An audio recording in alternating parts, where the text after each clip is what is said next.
What if I told you 500 years ago people danced themselves to death? In the summer of 1518, a strange and terrifying phenomenon gripped the streets of Strasbourg. It began with one woman dancing uncontrollably. Days later, dozens joined her. Weeks later, hundreds were dancing for their lives, and for some, to their deaths. This is the story of the dancing plague, one of history's most bizarre mysteries. Life in 16th century Strasbourg was anything but easy. The people were reeling from famine, disease, and political unrest. Food was scarce, tensions were high, and fear of divine punishment loomed over everyone. In this deeply religious society, any unusual behavior was often attributed to curses or divine wrath. Little did they know, something truly extraordinary was about to unfold. It all began in July 1518 with one woman, Frau Trophia.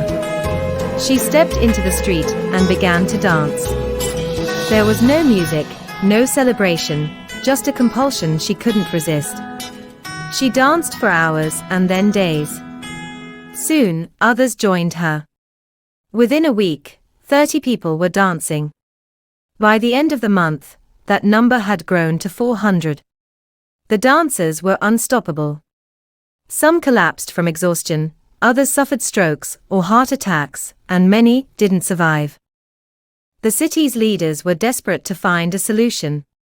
Physicians believed the dancers were suffering from overheated blood, a common diagnosis of the time. Their solution?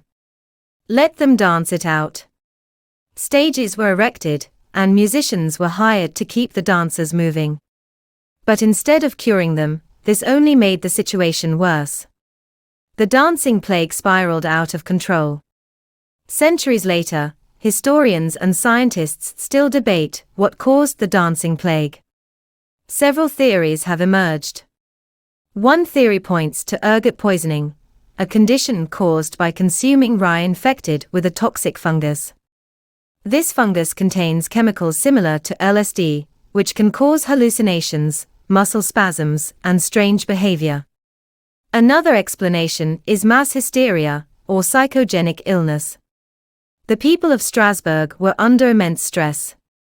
Their collective anxiety might have triggered a psychological outbreak, manifesting as uncontrollable dancing.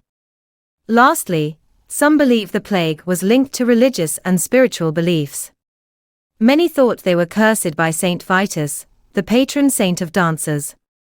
Could this have been a case of divine punishment, or a collective delusion?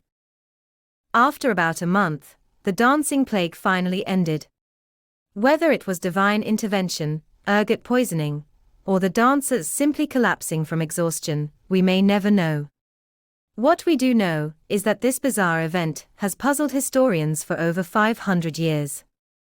The dancing plague of 1518 is a haunting reminder of how fragile the human mind and body can be under pressure. Was it stress, poison, or something far more mysterious? The truth remains hidden in the shadows of history.